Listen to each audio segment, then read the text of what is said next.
Hello, everybody. Excuse the shitty lighting.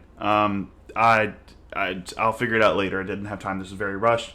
Nintendo suddenly uploaded the Xenoblade 2 Nintendo Switch 2 edition overview trailer. I'm gonna watch it. I already know that it's I only saw the name of the blade, and so I know that it's not anyone returning. It's an original blade, which I'm fine with.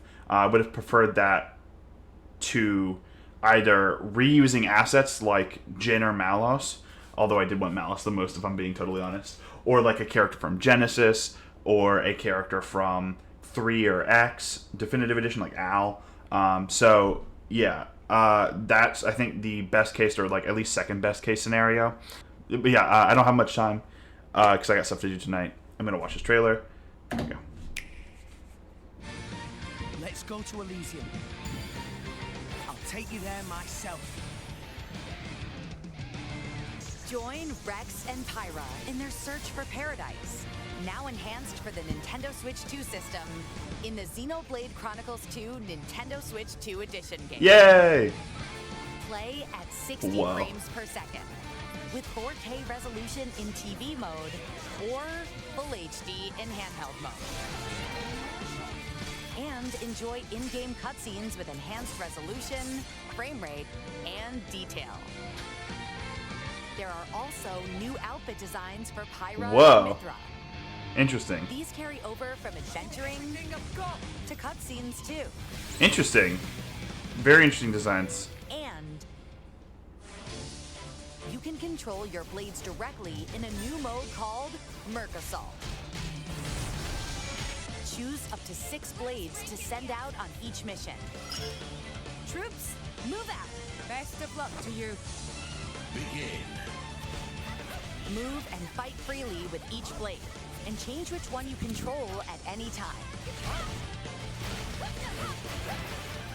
Combining blade specials is key to victory here. Now you'll see what fire can do. I like the new costumes a lot. With a series of powerful moves to complete these Merc missions. Water cleanses all.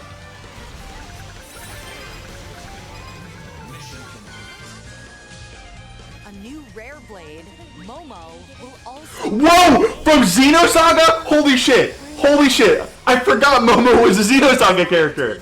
Whoa! Appearance and elemental affinity. What?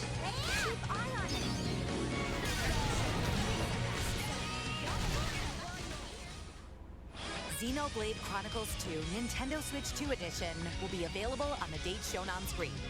Nintendo Switch 2 players who already have Xenoblade Chronicles 2 on Nintendo Switch can upgrade to the Nintendo Switch 2 Edition. I was not expecting that. That's why Cosmos... Oh my god, that makes so much sense. That's why the leak happened. Also, Momo's so much cooler than Xion. To those of you who wanted Xion, Momo's cooler from the like 15 hours I've played of Xenosaga 1. I gotta finish those games, but I really want to play them on a CRT. I got stuff to do, so I cannot comment on this stuff right now. I'll get back to y'all on this. Alright, so I'm back from the thing that I had to do. Let me see.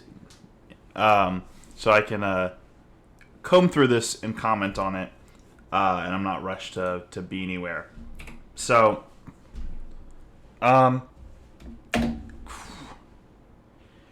it's freaking me out to see Xenoblade 2 be this smooth. But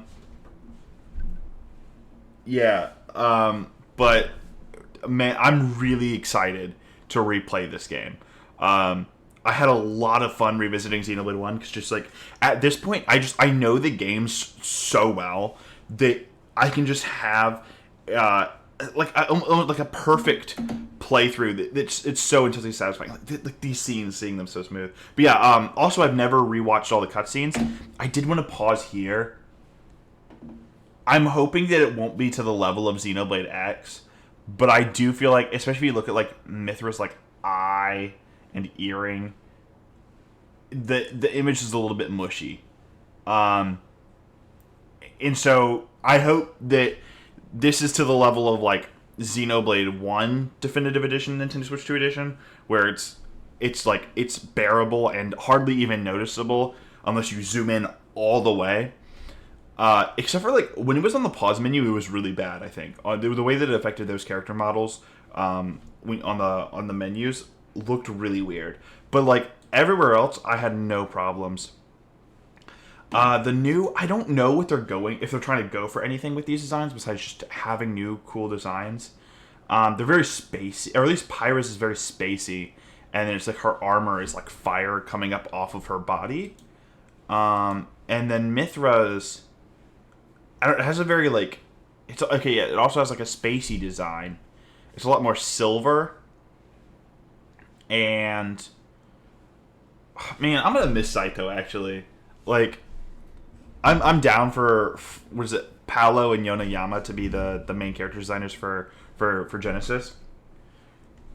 Because like they're so clearly using the same like eye animation technology that Monolith Soft did really well in Xenoblade 3, and that was like one of my favorite thing about like the way that those characters looked. I think added so much to the cutscenes.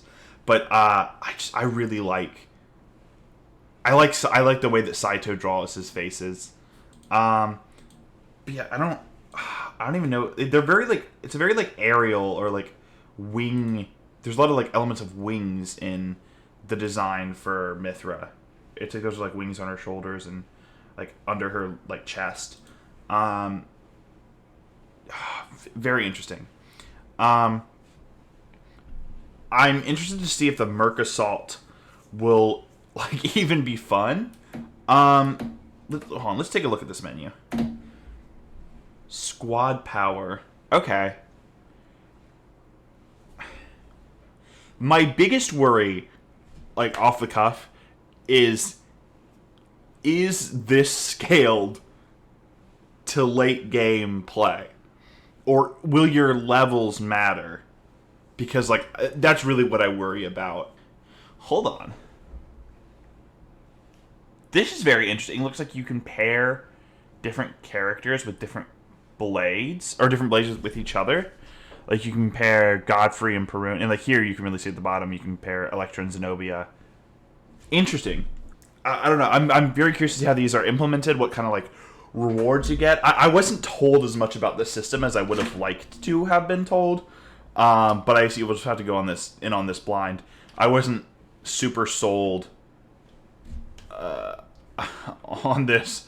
I don't know, just Xenoblade's never done action before, and this maybe could be them like testing, trying to do action stuff for Xenoblade Genesis, which is a whole other discussion. And then Momo's modeling looks really well done. I think, like, compared to other, even, like, other Xenoblade 2 characters, like, the eyes that I was talking about. I think this is a Saito. Did Saito design Xenoblade 2 Cosmos? Xenoblade, I don't think he did. Cosmos.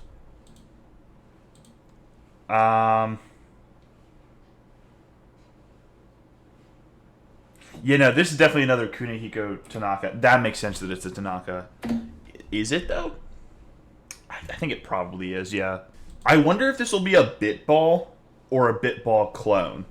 Because the Xenoblade Twitter post it said ball-like device. Or something around those lines. Okay. Real quick. I was in the middle of editing, and it just occurred to me to cross-reference the arts here that Rex has with Momo with his Bitball arts. And yes, this is just a Bitball. It is not... it's not like a new weapon, so you just need to grind Bitball. You can actually go ahead and grind the weapon points in advance. I don't know how many weapon points you need to max out a Blade's art. Xenoblade 2, how many weapon points to max? Wait, no, hold on. I'm stupid. You can just already have maxed out. You should have already just maxed out the Bitball arts. And yeah, you can go ahead and do that. So hopefully Momo's skills are like really busted like Cosmos, and we can have a Bitball that's more busted than what? Crossette and like Boreas.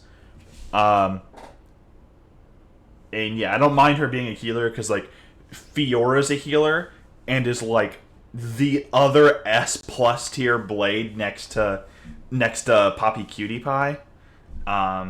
So yeah, I don't mind that. I'm still excited for this. My excitement it's even, because I mean at least it's not a shield hammer, you know, or like I don't think Chroma Katana would be very exciting. And like I would be neutral on I wouldn't be much more excited if this was a new weapon type or like a clone of another weapon, because then that means we just have to grind up weapon points again, and you know, and again it would just be recycled animations. It could be cooler arts, but like, you know, your arts don't really matter that much.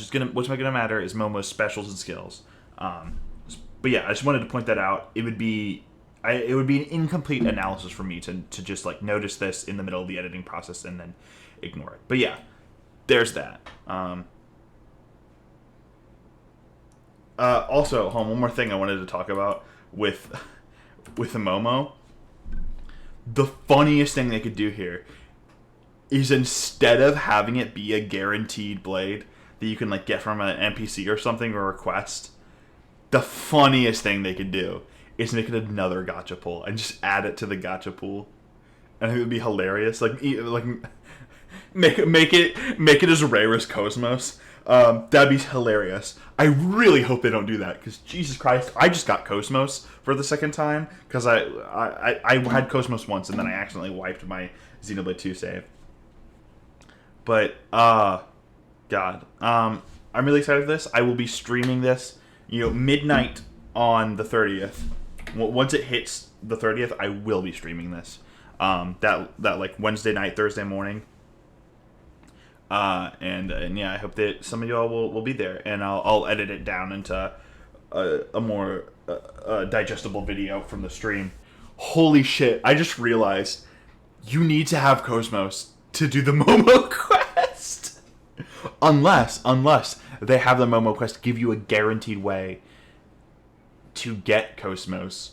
We'll see. This is very, very interesting. Or maybe it's just battle dialogue with Cosmos and Momo.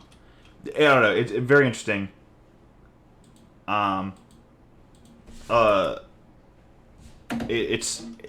a lot to consider.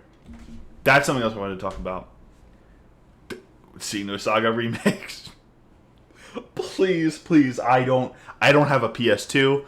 I want to play it on a CRT, which I also don't have. Just remaster it, and those won't be an issue. That won't be an issue for me. And the PS2 versions will just be like little collector's items that I can maybe revisit for novelty's sake one day. But I don't feel like buying a CRT or a PS2 currently. Realistically, now that we've got Xenoblade Genesis in 2027, I think like 2028 to 2029 is like the earliest we can expect Xenosaga remakes. And if we're being realistic, it's probably like 2029 to 2030 in advance of the sequel to Xenoblade Genesis coming out in 2031 to 2032. But maybe not. Maybe it's like Xenoblade Genesis, like early next year. DLC is out by the end of the year, and then like 2028 can be Xenosaga. I don't know. I don't know if I'll get to play Xenosaga before Genesis comes out. I probably should with like the anima shit. But yeah, I think that's all I have to say about this, just off the dome. I'm still kind of skeptical of the action battles, but I'm very excited for Momo. I think the new designs for Pyra and Mithra look gorgeous, and we love having more Saito art out in the world. But yeah, that's all. Hope to see you when this comes out on July 30th, and I'll see you then.